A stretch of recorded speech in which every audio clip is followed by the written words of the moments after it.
शहीद सोमनाथ सूर्यवंशी, लोकनेते विजय वाकडे, सरपंच संतोष देशमुख यांच्या कुटुंबियांना न्याय मिळवून देण्यासाठी शनिवार बाजार येथून वंचित आणि संविधानप्रेमी जनतेचा जन आक्रोश विराट मोर्चा.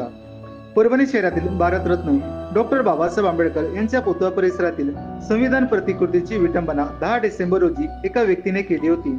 त्यानंतर आंबेडकरी अनुयायांच्या वतीने 11 डिसेंबर रोजी शांततेत बंद पुकारण्यात आला होता.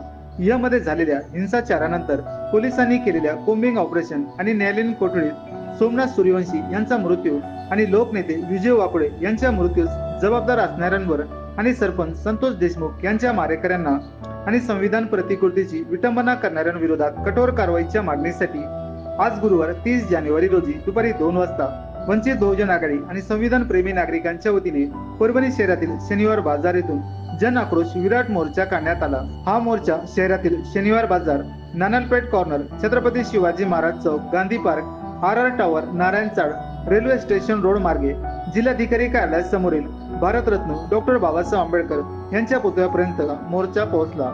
या मोर्चात संविधान प्रेमी नागरिकांची मोठ्या संख्येने उपस्थिती होती.